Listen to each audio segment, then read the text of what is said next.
All right. Hey, everybody. This is Nick over at Air Traffic Control, and I am so excited today to have Ashley McAlpin joining us for the altitude adjustment. Ashley, how are you? I'm good. I'm excited to chat. Oh, yeah. I'm going to start where I always like to start and just ask you, how did you get where you are? And also, where are you?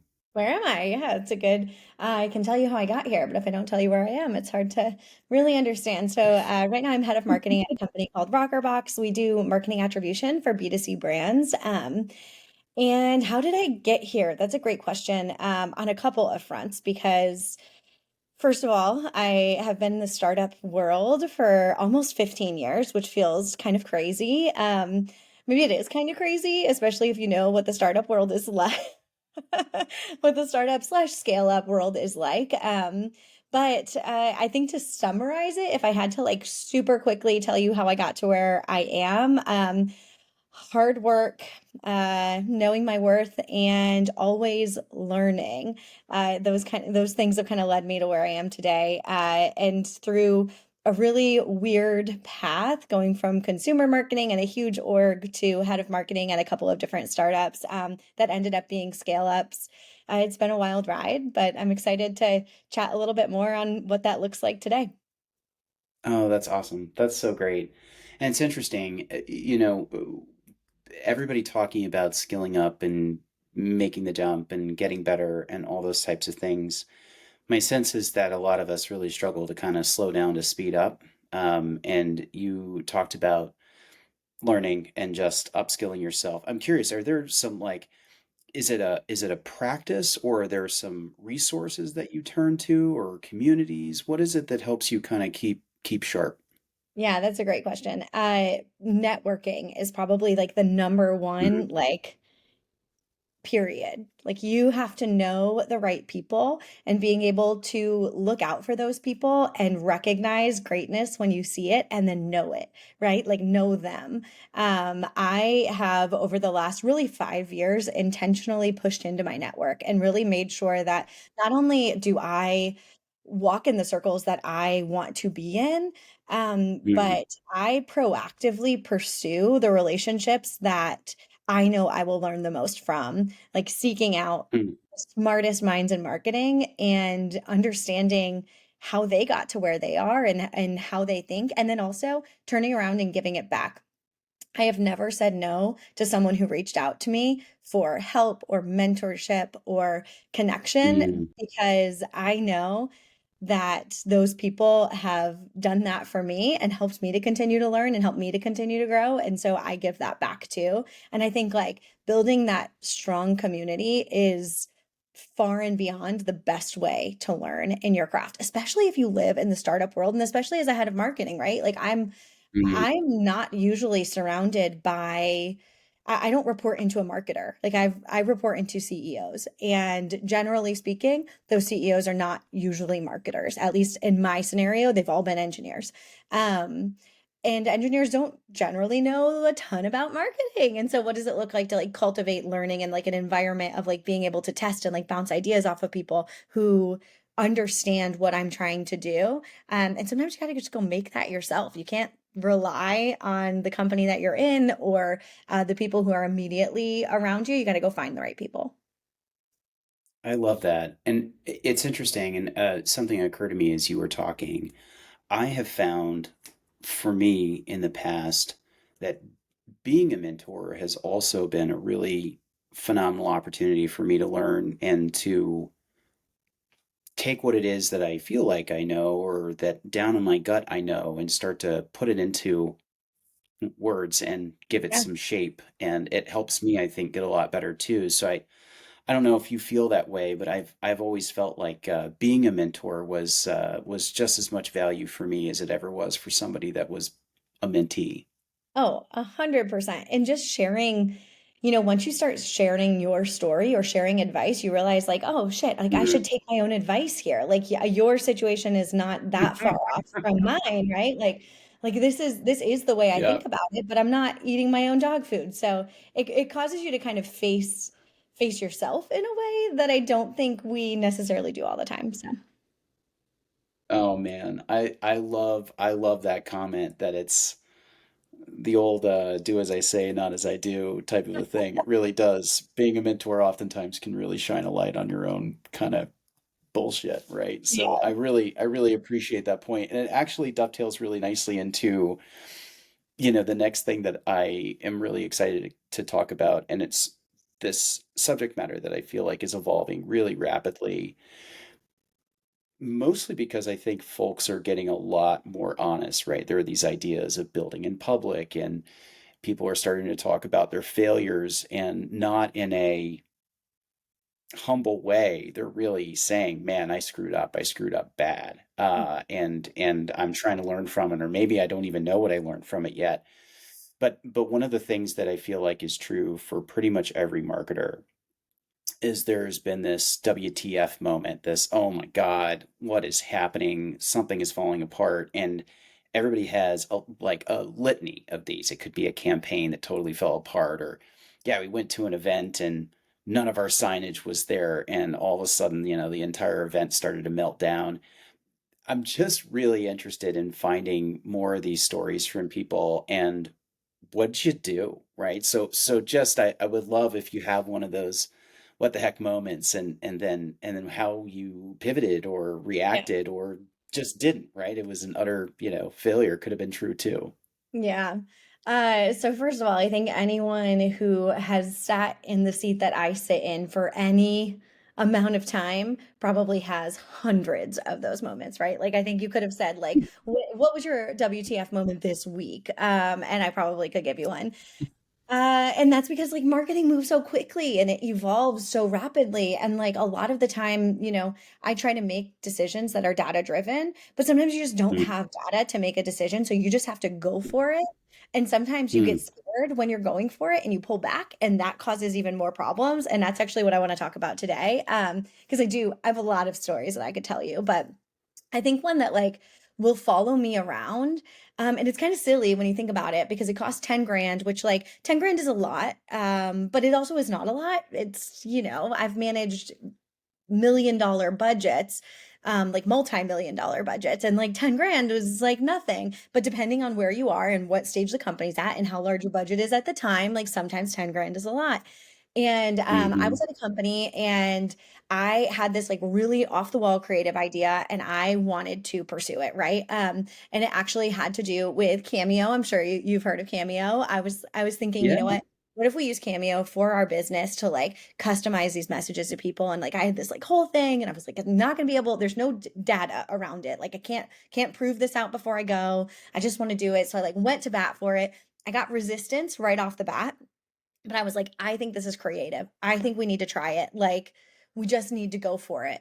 And I got more resistance. I was like, I'm pushing through. Like this one, I'm gonna push all the way through. So I pushed it all the way through. But what happened is I had gotten so much resistance on that by the time I got it to the end, I was like, holy shit, okay, now I'm through, but like this can't go wrong. Like this can't go wrong. And so what it did is it kind of like started this like real like this shit show, right? Because like the idea was good, and had we just like executed on it and just ran for it, it probably would have been successful, like to some extent, right? Mm, I still don't have data because I'll tell you about that in a minute, but like still don't have data, don't know how successful it would have been, but at least we would have gotten something out of the door, out the door. But instead, what happened is that, I went back to my team and was like, okay, we have one shot. Like, this has to be good. This cannot fail. And mm, like anyone who's been in marketing knows that if that's the precedent you set as a marketer, you're gonna fail. mm, Like if you go mm. into something and you're like, this can't fail, you're going to end up in decision-making paralysis where you cannot make the right decision and that you're so afraid of everything that what happens is you don't make any decision or you just keep second guessing and you end up really it becomes a self-fulfilling prophecy of like that won't work. Okay, well, it won't work because we decided it wasn't going to work when we were trying to push this through. And so ultimately what happened is we went through iteration after iteration and kind of just kept kicking the ball, kicking the ball, kicking the ball. I don't know what's going on over at Cameo, but like the team kind of fell apart over there and like Man. then we couldn't get anything through. And what happened is that never went anywhere. We never Oy, launched. And so all of oy. that pushing through all of that creativity and what happened is that we we really undid it for ourselves. And had we Mm, just proactively been like, hey, we're going to do this, we're not going to let like the outside noise saying, like, I don't think this can work, stop us or slow us down. We're just going to try and we're going to go with one of those first ideas that we had, because usually in marketing, your first ideas are probably your best ideas. That's one mm, thing I've learned over the last 15 years, is that those like first gut ideas are usually the ones that I should have run after, because the more that you like pick them apart and the more you're like, oh, well, what about this? And what about this? Like you end up getting to a place where there's nothing else that you can do. Um, and honestly, I will probably think about that situation for the rest of my career, because I learned mm, so much from it, right? Like when I got that initial resistance, when I made the decision to continue to push through, I needed to commit to myself that I was going to push through in the way that I originally wanted to, regardless of the rest of the noise. I should not have let myself be influenced by like these, really these like fake standards that I put on myself and the team of this can't fail. mm. Nobody else put that on us, right? My CEO didn't come to me and say like, hey, if this fails, like you're on the chopping block. Like that wasn't a thing. I just like, I had built it up so high in my head because it was something I was so excited about. Really felt like, hey, nobody is doing this. Like, I have not seen anyone do this. Let's do something creative. Let's push the boundary. And then when I got that resistance, I was kind of like, well, shit, maybe I'm wrong. And like, this Yeah, has to be really good because I am on the line. And the reality is it was 10 grand. And like, had we pushed through and it would have failed, at least I would have data today. Right. And instead, it was still 10 grand and I don't have and anything. nothing's known. And I don't have Yeah, anything to show right. for it. And so it's one of those things where like I'm sure that that scenario could be applied to a lot of different things in marketers. And at the end of the day, it just means like you can't second guess yourself when you've done the legwork, when you've built up, this repository of marketing knowledge and understanding your consumer and understanding the Mm, way that they purchase and understanding the way that they receive information. If you're making creative decisions based on that foundational data and that foundational knowledge, you have to trust yourself and you have to trust your gut, and sometimes you just have to throw stuff at the wall and it might not stick, and that's okay. And I think as long as you're communicating through that and like set that precedent, then it really opens a whole new world of marketing. And the fact that I didn't in that scenario helps me moving forward, because I'll never replay that, right? Like, and I'm not saying I wouldn't ever use Cameo for business. Like I actually still think that's a good idea. I think somebody should go run with yeah, it. But totally. you can't allow yourself to cut your own legs off at the knee. Like you can't allow that. Um, because you're setting yourself up to fail. I'm with you. I really dig all kinds of aspects of what you just said. I think the idea that the foundational knowledge informs the gut, right? That it isn't that you're flying by the seat of your pants, but at a certain point, you're informed well enough that your gut isn't actually just a baseless Exactly. instinct. I mean, it is rooted in, to your point, you know the persona, you know what the goals are, you know the job to be done, you know what your product makes possible for someone. There's a guy that I had a chance to get to know a few years ago, this guy Jeff Cottrell, who um, was a CMO at Converse. And he was at Converse in the earliest days of YouTube. And he went to his CEO's office and he said, between like indie emo bands and hip hop artists. And the CEO goes, based on what? He goes, based on it's going to be awesome. And he walks out of there and he rents a gym in Atlanta, Georgia, and gets, a bunch of acts to show up, right? Because Converse had been deep in the music scene forever. They knew that it was part of their brand DNA. There was zero data. I mean, I saw this guy give a whole, kind of talk through it. He's like, there's zero data that told us that this was going to work. He said, but I just felt like Yeah. video was going to be big and that this would give us material. And it ended up being the videos that they made off of that were the most watched videos over like a 9 month period of time on YouTube, and it got tens of millions of hits. Yeah. And it was the kind of thing that if they had tried to spend money for any kind of a similar level of impression, out on traditional advertising, that would have cost them 1,000 times as much money as this ended up doing. But he knew the persona, so I Mhm. think that I'm really sensitive to that. I think it's really insightful that you have to kind of build your right. to listen to your gut, but that your gut does have a mandate to take over at some point. I like 100%. that. You gotta follow and you gotta follow through with it, right? Because at the end Mm, of the day, like I still think that that would have worked. Like I think that had we gone through with that like creative, like that would have been really cool and I think it really would have worked. And that's the got to be biggest bummer. brave. It wasn't that it failed, right? You just like you can't let external stakeholder like once you get the green light, you can't let anyone else's opinion about what you're going to do change the way that you act. And that's Yeah. hard as a marketer, especially when the stakes are kind of high. And in startups, the stakes are high. There's not a Mm, lot to go around, right? So it's worth learning, and I think that that same scenario is probably true for most marketers, that there's something that everybody can point to and be like, ah, yeah, okay, I've done that. Maybe it's on a small scale, maybe it's on a huge scale. And then I'm sure we could line up the differences of the people who followed through with like what their gut originally said and the ones who unfortunately landed where I landed, which was kind of this like decision paralysis that resulted in it actually failing and it became a self-fulfilling prophecy. So I think it also speaks to um, this idea that, and I feel like in the age of generative AI, we all of a sudden are all en masse running into a massively overcomplicated, hyper moment of we're all in a position where we're about to do the same thing, write our top of funnel content in our blog posts in order to create demand, blah, blah, blah, blah, blah. And they're all running off of the exact same model and the exact same inputs and yet so on and so forth. We're in that spot where we're going to create the same things as a million other people. And so to your point, you have to be a little bit brave in marketing because otherwise you're just going to, it's like, yeah, ours is a little cleaner and maybe ours is a little crisper and maybe we did some more testing around, our headline copy or whatever it is. But at the end of the day, it's the same shit that everybody else is doing, right? And I think that's where this is so fascinating to me, and I think this concept of being brave as a marketing leader is so interesting. Okay, now it may be born out of some of those things, maybe not.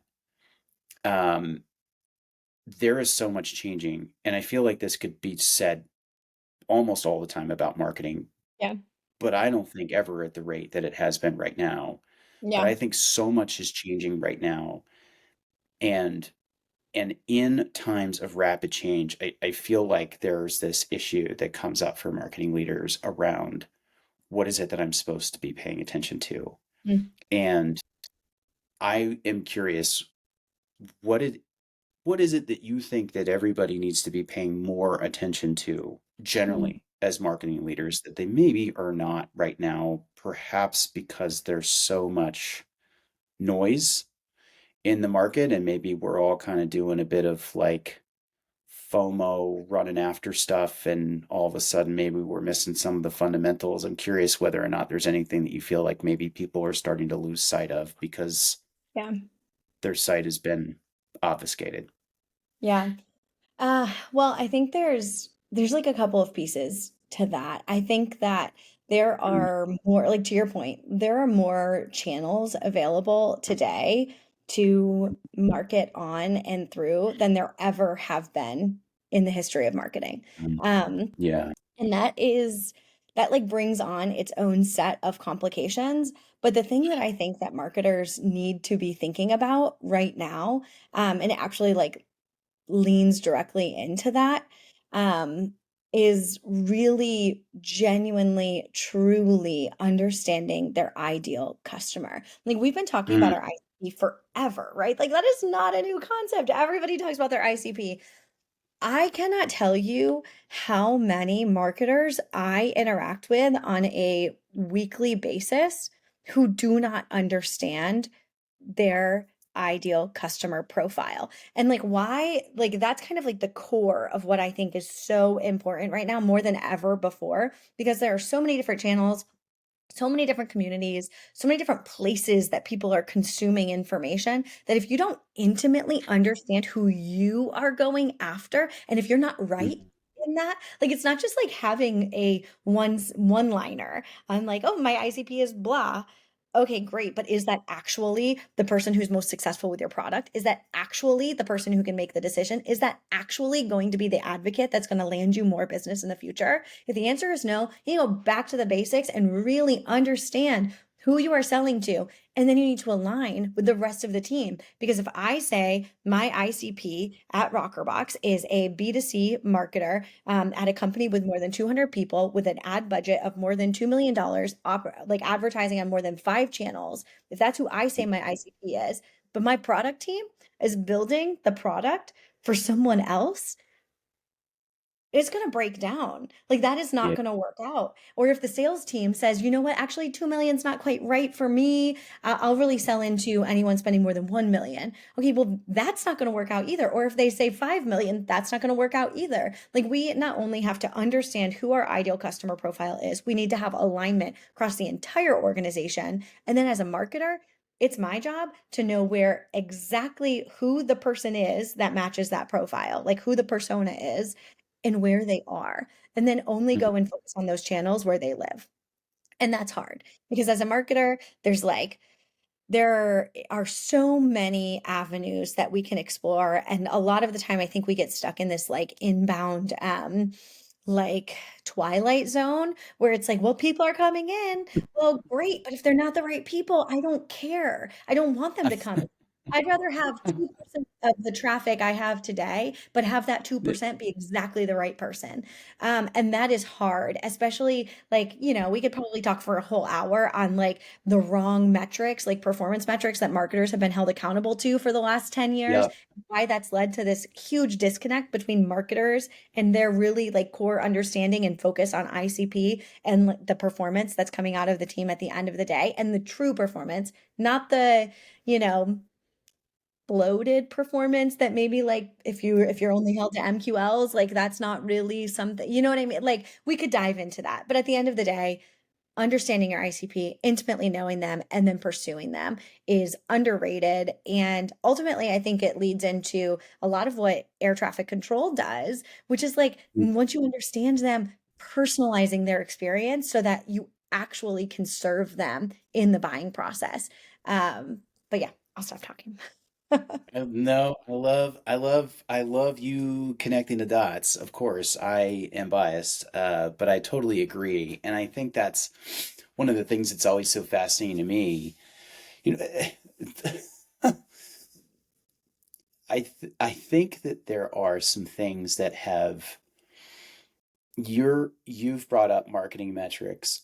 I also blame, not blame, but uh, can can trace a lot of our issues around how kind of flat and underinformed our ICPs are based upon our historical data sets, right? When we Yeah. look at the places that we go to build an audience or buy a list of potential buyers, all of those systems, and I will not name names, we all know who they are, they all define companies and contacts with the exact same types of attributes: segment, geography, right? And segments like a industry or something flat like that. Title, obviously the company, revenue, headcount, that kind of thing. And sometimes that stuff is a helpful kind of baseline qualifier. But there's so much other information out there. And one of my favorite questions is, if a salesperson saw a meeting on their calendar, what are the 3 attributes about that account or person that would have the salesperson walking into that meeting going, I'm going to hit this one out of the park before they even had the conversation?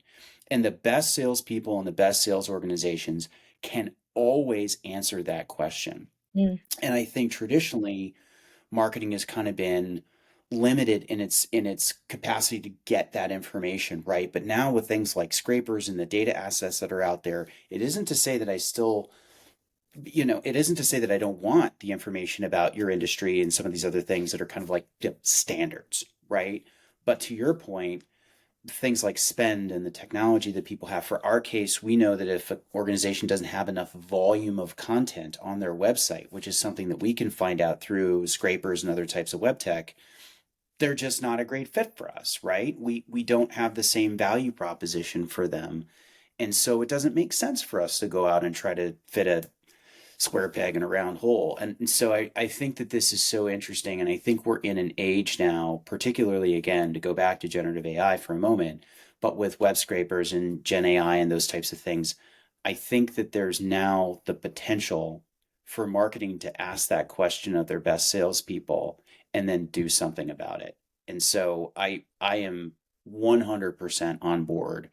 And it does bring us right to the next bit that I always like to get into, which is this idea of personalization, right? If you're broad and you don't know jack squat about the people that you're reaching out to, the quality of your personalization, your ability to actually connect the dots at scale is almost zero, right? It's why we get emails like, "Hey, Ashley, I can see that you live in Tennessee and you're a marketer."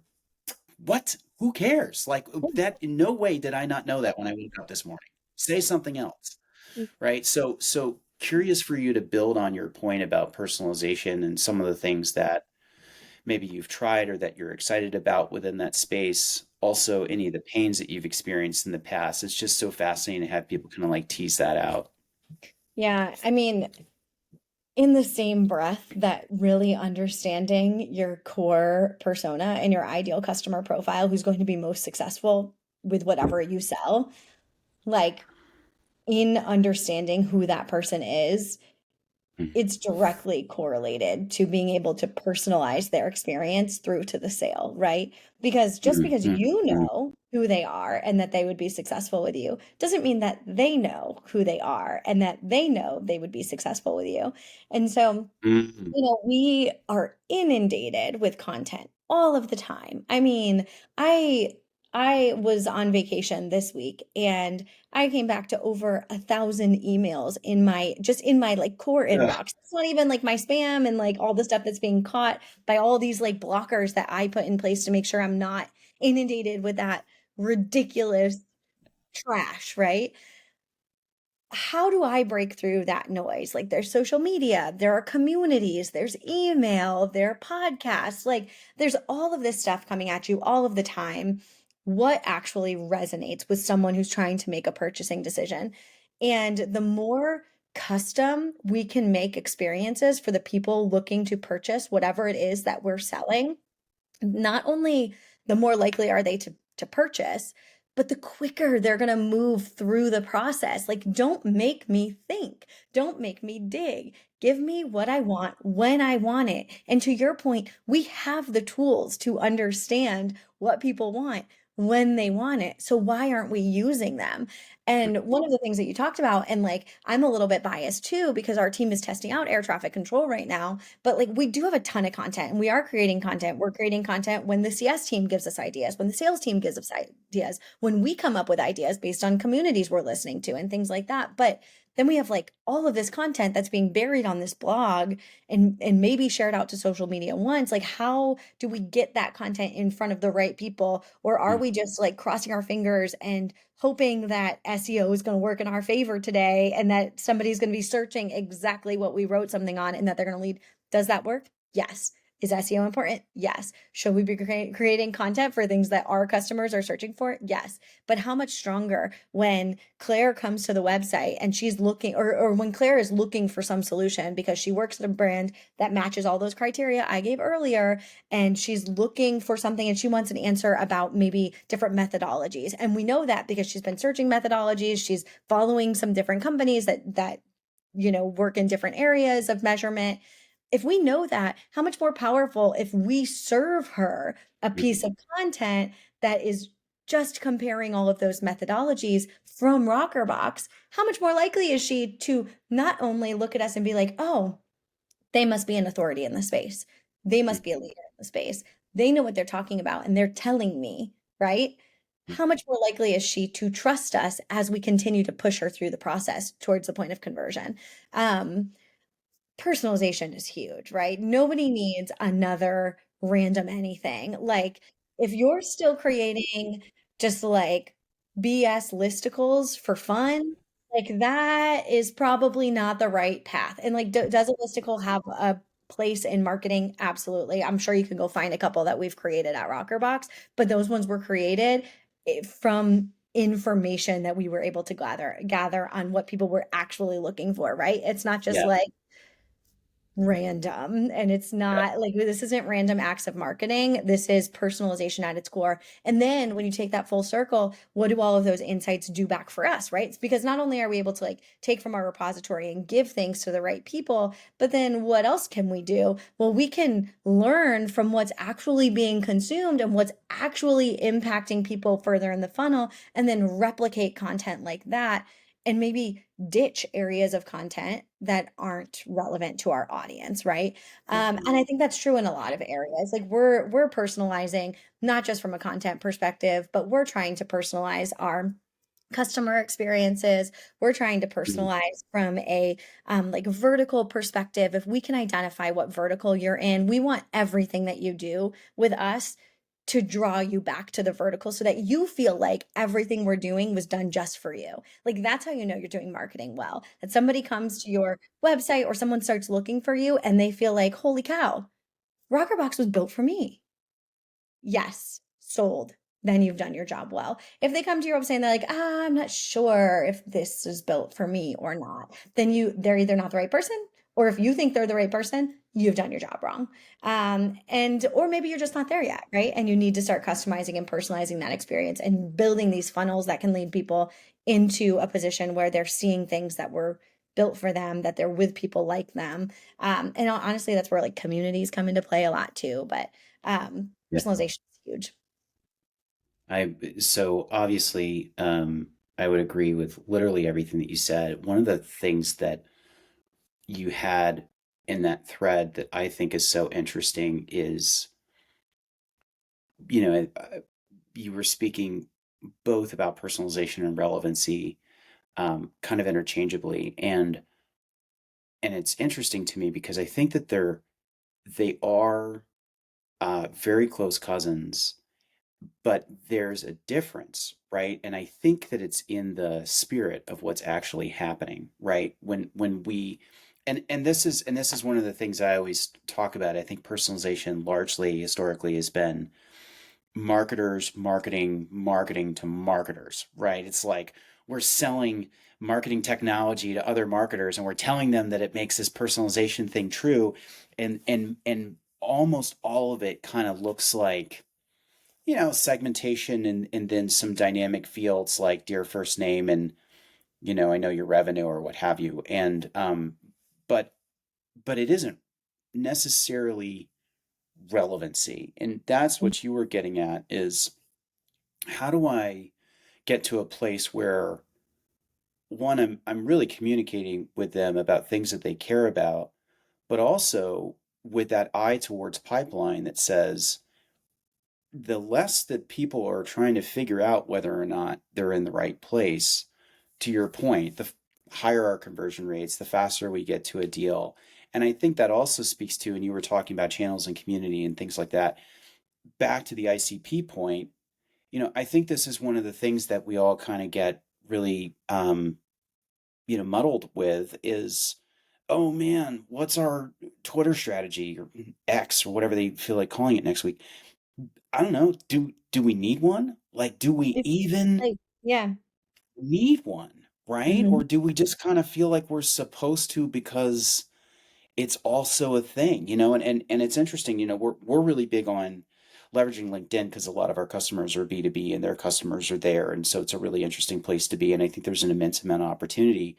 But I look at a lot of other organizations that have huge opportunities in, GitHub, right? And there's ways to be active in there, and Reddit, which I still think is grossly under leveraged, particularly in enterprise level marketing. And it is a place where tons of buyers live and are having the most honest conversations. And it's like, Yeah. should we even be spending time on LinkedIn if our people are all over on Reddit or Get or whatever it is, right? And the answer is like probably not. And I think part of this whole thing from start to finish in this conversation is, if you make your audience tighter, you decrease your channels, and you decrease the challenges related to your variability and how it is that you actually get personalized. I mean, I'm with you, right? I think this ICP is step one, and then everything else cascades from there. To your point, I think even though marketers say out loud, here's our ICP, here's our persona, I think everyone can literally stop what they're doing and spend the next month figuring out the actual answer to that question in the deepest way possible and how to know it in a repeatable, scalable way. And their lives are going to improve left, right, and center. So I'm totally with you. Okay, last thing that I want to just touch on real quick. Everything's changing wicked fast. Next 6 to 12 months, what are you most curious about or excited about as a marketer? Oh, well, I mean, that one's easy. I'm excited, like everyone else in the world, to see where AI really goes. Like, where does generative AI and these machine learning technologies, like, where are we actually headed? There are so many new tools and tech on the table.